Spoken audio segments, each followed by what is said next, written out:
절약정신과 짠돌이 구두쇠는 종이 한 장 차이라나요? 알뜰살뜰하게 사소한 것 하나씩 챙기는 모습이 저한테는 둘도 없는 장점처럼 보였어요.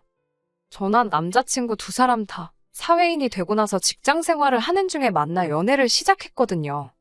손해보는 거 참 싫어하고 근검절약하는 습관이 저는 엄청 어른스럽다고 느꼈고, 그러한 남자친구의 습관들이 제가 모자란 부분을 채워줄 수 있을 거라 생각했습니다.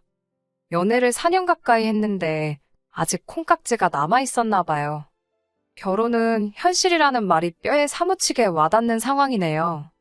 남자친구 입장에서는 결혼 승낙을 한 제가 다 잡은 물고기라는 생각이 들었나 봐요. 연애하는 동안 남자친구는 이것저것 따져가고 계산해가면서 항상 합리적인 소비를 추구해왔어요. 그렇다고 해서 실제로 저한테 돈 쓰는 걸 아까워한다거나 푼돈 얼마 때문에 싸우고 소심하게 나오는 구석이 없었습니다. 적어도 그동안에는 쓸 때는 쓰고 아낄 때는 확실하게 아끼는 사람이었지요. 그리고 4년이라는 긴 시간을 해오면서 봐왔던 모습에 남자친구가 제게 청혼을 해왔을 때 그렇게 하겠다 승낙을 하게 되었고요. 남자친구가 나이가 저보다 2살이 많습니다. 하지만 취직한 연도는 똑같았어요. 남자는 군대가 걸려있으니 2년 취직 늦은 게 흠잡을 이유라는 생각이 들지는 않았습니다. 두 사람 다 다니는 회사가 비슷비슷한 수준이고 직접적으로 말해준 적은 없지만 연봉 또한 비슷하게 받는 듯 싶었지요. 결혼 이야기가 처음 오고 가기 시작했을 때 저는 당연히 남자친구나 저나 모아놓은 돈의 액수가 비슷할 거라 생각했어요. 5년 직장 생활에서 5천을 모았으면 솔직히 사회초년생이 이 정도면 돈 낭비하지 않고 잘 모은 거라고 생각했거든요. 그런데 남자친구는 제 2배가 되는 액수인 1억을 모았더라고요. 데이트하면서 뭐 비싼 선물 받아보거나 좋은데 여행 가본 적은 없지만 서로 비슷하게 지출을 했는데도 그 정도를 모은 걸 보니 참 대단하다 싶었습니다. 남자친구나 저나 둘 다 부모님으로부터 독립해서 나와 서로의 직장 근처에서 자취를 하고 있었는데 저와 비슷한 월급을 받던 남자친구에게 어떻게 그 정도 돈을 모았냐고 물어보니 정말 가관이더군요. 집에서 관리비 아낀다고 냉난방 안 쓰는 건 물론이고 샤워도 찬물로 했다더라고요. 알뜰폰 무제한 요금제를 들어서 인터넷도 집에 따로 설치하지 않았고요. 전기세 아끼겠다고 핸드폰 같은 전자기기 충전도 전부 회사에 가서 했다 하고 밥도 대부분을 회사 식당에서 해결했대요. 집에서 밥을 먹어야 할 때는 고구마 한 상자 사놓고 고구마만 먹었다고 하더라고요. 심지어 그 고구마도 회사 탕비실에 있는 전자레인지로 쪄오고 집에서는 정말 잠자는 것 외에는 아무것도 안 했다고 하는 겁니다. 알뜰살뜰한 건 알았는데 그 정도까지 한다니 조금 걱정이 되기는 했어요. 검소하고 근검절약하는 습관이 장점이고 그것 때문에 결혼을 결심했기는 하지만 그렇다고 해서 저까지 그렇게 살고 싶은 생각은 없었거든요. 아무튼 그렇게 해서 남자친구가 저보다 모아놓은 돈이 훨씬 많기는 했습니다. 결혼은 요즘 추세가 다들 반반을 하잖아요. 남자친구가 이것저것 따지는 성격이긴 하지만 그것 때문에 결혼할 때 금액을 똑같이 해오려고 생각했던 건 아닙니다. 이미 결혼 이야기 나오고 나서 서로 얼마를 모았는지 이야기를 했을 때도 남자친구는 특별히 제가 모아놓은 돈이 적다는 걸 이유로 아무 말도 꺼내지 않았었거든요. 그리고 결혼 승낙을 받으러 우리 집에 처음 갔을 때 저희 부모님이 저희에게 먼저 힘닿는 데까지 도와주신다고 이야기를 꺼낸 것도 있었어요. 제가 외동이기도 하고 저희 부모님이 노후 준비도 끝나 있고 다른 집에 비해 사실 여유가 조금 있는 편이기도 하거든요.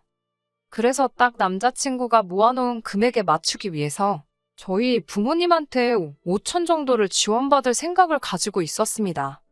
그런데 남자친구에게 그렇게 하겠다는 이야기를 꺼냈는데 남자친구가 너 그렇게 계산적인 여자라고 생각한 적 없는데 왜 그러냐며 화를 내더라고요. 난데없이 왜 화를 내느냐 물었더니 남자친구는 그러면 둘이 모아봐야 2억 아니겠냐며 사실 그 돈으로 서울에 빌라 전세 구하는 것 말고는 할 수 있는 게 없는 거 모르냐 하더군요.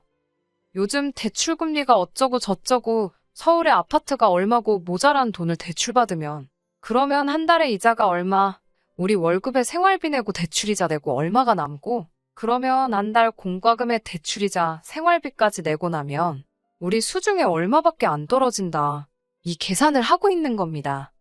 그러더니 하는 말이 여유 있는 부모님 가진 것도 능력이라고 하면서 분명히 우리 결혼 승낙 받으러 갔을 때 물심양 면적으로 아끼지 않고 도와주신다고 했는데 뭐하러 힘든 길을 가려고 하냐며 집 할 때 모자란 돈.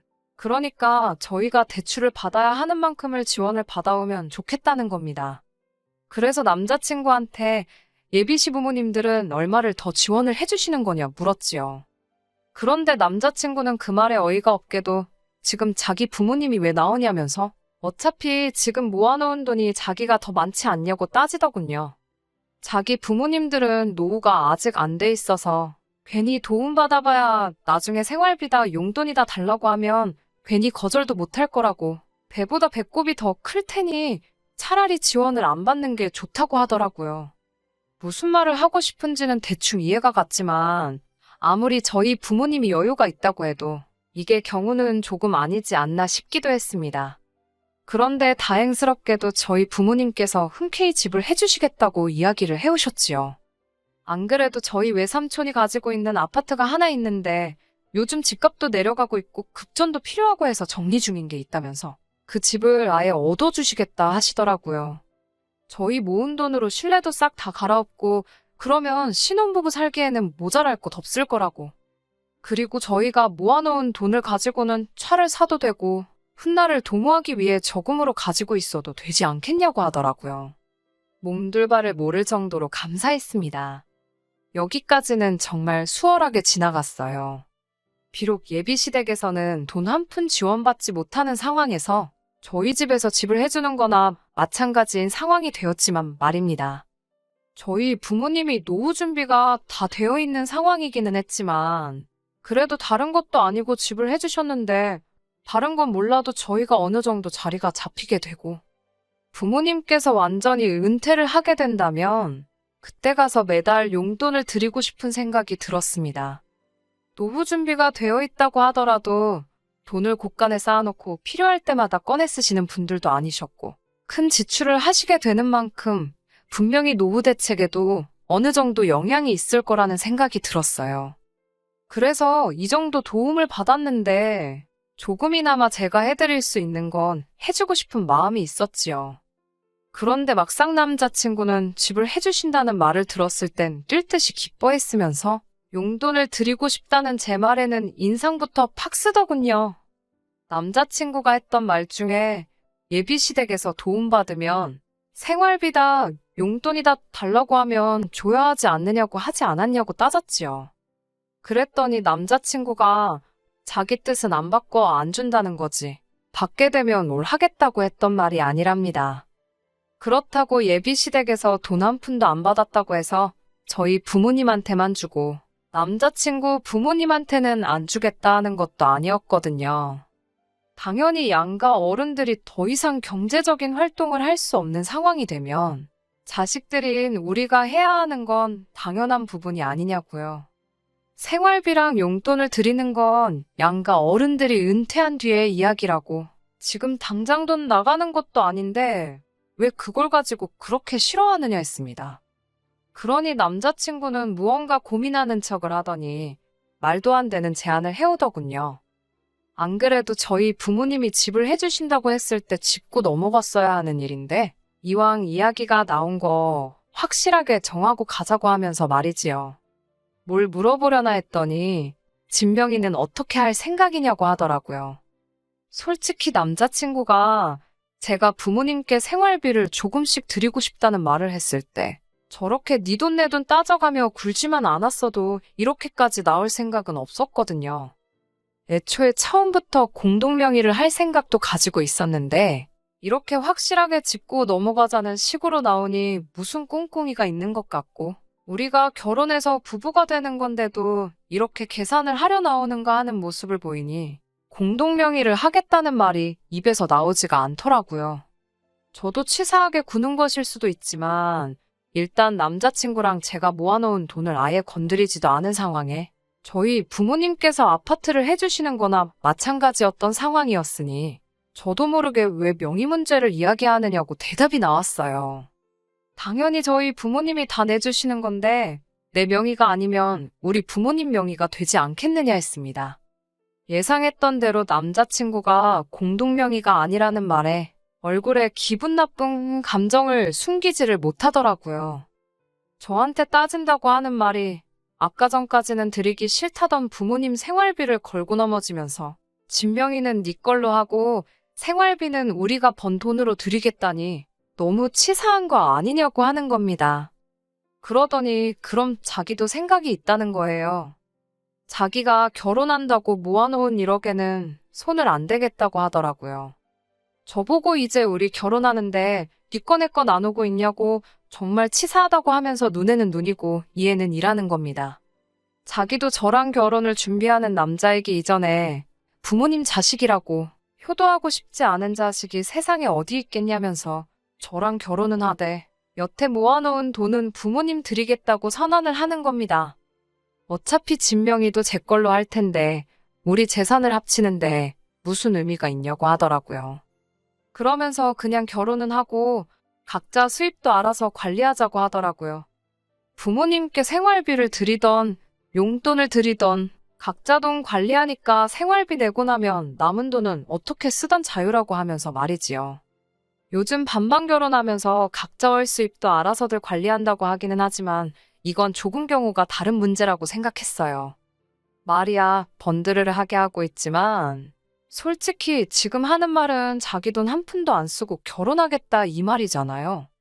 집도 여자 집에서 해와 집 명의가 제 쪽으로 되어 있으니 집 고치는 것도 당연히 제가 모은 돈에서 충당해야 한다는 뜻이고 말이에요. 심지어 결혼 전에 모은 돈은 부모님 노후자금 쓰시게 다 드리고 온다고 하는데 어이가 없더라고요. 내가 집을 해오는데 이게 정말 공평하다고 생각하느냐 따지니 남자친구가 공평하다고 하면서 집 때문에 그러는 거면 자기가 다달이 월세로 20만 원씩은 주겠다고 하는 겁니다. 저도 조금 남자친구가 받기만 하려는 모습에 실망한 게 있기도 하고 억지 부리는 부분도 없지 않아 있었지만 남자친구가 굉장히 계산 다 해본 것처럼 논리적인 척 하면서 떠들어대고 있는 꼬라지를 보니 다시 생각이 들더라고요. 남자친구한테 네 말이 맞다고 인정해줬어요. 집 명의도 내 거고 우리 앞으로 잘 살기 위해 도움을 받는 건데 집을 해줬다는 이유로 매달 생활비 드릴 생각을 하면 돈이 아까운 것도 이해하겠다고요. 그리고 각자 자기 부모님한테 잘하고 싶은 마음은 똑같은 거고 그것도 이해한다고요. 그래서 모은 돈도 부모님 다 주던지 말던지 알아서 하라고 했어요. 자식이 부모한테 잘하겠다는데 나부터 그러자고 했는데 그걸 아니라고 할 수는 없는 노릇이라고요. 그러니 남자친구가 싱글벙글 입이 귀에 걸리더라고요. 그러면서 가전이나 혼수는 그래도 서로 같이 쓸 거니까 그 돈은 저랑 반반씩 하겠다고 나오는 겁니다. 그 와중에도 저랑 같이 쓸 가전가구라고 해서 반반씩 하겠다는 거 보니 웃기지도 않아서 웃음도 나오지 않더라고요. 나 말 안 끝났는데 자르지 말라고 능글거리면서 지 속내를 다 털어놓던 남자친구 입을 다물게 만들어 놓고 그리고 나서 본론을 딱 말해줬습니다. 그냥 결혼 안 하겠다고 뒤집어 엎어버리겠다고요. 돈 굳었다는 생각에 싱글벙글거리던 남자친구가 대뜸 결혼 뒤집어 엎어버리겠다는 말을 듣더니 표정이 싹 굳어가지고는 안절부절하지 못하더라고요. 이해를 못하는 것 같아서 한 번 더 말해줬어요. 그냥 오늘부로 끝이라고 끝내자고 하는 말이라고요. 자기 부모님 부담될까봐 돈 한 푼 지원 못 받아오는 것도 좋다. 당장 들어갈 돈 아끼고 싶은 것도 구두쇠인 것도 다 좋다고. 그런데 보자 하니까 아주 사람 너무 우습게 보는 거 아니냐고요. 내가 너한테 월세 받으려고 결혼을 하는 건 줄 아냐. 부모님한테 말해서 집까지 해오겠냐고. 남편한테 월세 받으면서 살 거면 그게 룸메이트지. 뭐하러 결혼까지 할 필요가 있느냐고 했습니다. 네 거 내 거 알아서 다 따로 챙기고 월세 내고 내 집에서 얹혀 살겠다는데 나는 룸메이트 필요 없으니까 네가 모은 돈 네 알아서 하고 그냥 결혼도 하지 말자고 말하고 자리 박차고 나왔습니다. 그리고 어디 한번 서울에서 20만 원짜리 월세 아파트 잘 구해보라고 했어요. 그 와중에도 돈 아끼고 싶어서 어디 20만 원을 월세라고 줄 생각을 하고 있느냐고요. 쫓아와서 사과하면 풀릴 줄 알았는지 한참 지나서 저 먼발치서 쫓아와서는 자기가 잘못 생각했다며 다시 생각해보자고 월세를 2배를 더 주겠답니다. 20만 원 주기로 한 걸 40만 원 준다고. 세상에 반성을 하고 싹싹 빌어도 모자랄 판에 흥정을 하고 있으니 어이가 없더라고요. 뒤꿈치로 남자친구 발을 비틀듯 확 밟아주고 왔네요. 내 근처에 한 번만 더 얼쩡거려보라고. 내가 4년 연애한 세월이 아까울지언정 너 같은 놈하고 결혼하는 평생 후회할 만한 선택은 하지 않겠다고요. 서울에 5억 아파트 해온다는데 내가 이 나이 먹고 너보다 잘난 놈 하나 못 만나겠냐고 거지는 사절이라고 말하고 뒤도 안 보고 집으로 돌아왔습니다. 그 와중에도 밟힌 지 발등이 아파서 신경 쓰였는지 아니면 자기도 자기가 한 짓이 가망이 없다고 생각을 한 건지 멀어지는 저를 쫓아올 엄두도 못 내고 있는 남자친구를 보니 헤어져도 100번은 잘 헤어졌다는 생각이 들었습니다. 계산적이고 사소한 것 따지는 성격 진작에 알고 있긴 했지만 저는 최대한 좋은 점만 보려고 했어요. 결혼하면 아마 두 사람의 서로 다른 성격이 시너지를 일으킬 거라고 생각했고 서로의 단점들을 보완해 줄 수 있을 거라 믿어 의심치 않았거든요. 그런데 그냥 지 속은 챙길 거 다 챙기고 싶어 하면서 남의 주머니에 지 돈 들어가는 거 아까워서 견디지 못하는 구두쇠 짠돌이었다는 걸 그 본질을 깨닫지 못한 제가 참 바보였네요. 그래도 마지막에는 속 시원하게 단칼에 잘라낼 수 있어서 다행입니다. 결혼을 못해서 안달이 난 것도 아니고 오히려 시간적 여유가 생긴 것 같으니 부모님한테 잘하면서 천천히 조급하지 않으려고 합니다. 좋은 짝이 있다면 제가 찾을 필요도 없이 제 옆에 나타날 거라 믿으니까요. 끝까지 들어주셔서 감사합니다. 오늘의 사연은 여기까지입니다. 구독과 좋아요, 알람 설정 부탁드리고 더 좋은 사연으로 다시 찾아뵙겠습니다. 감사합니다.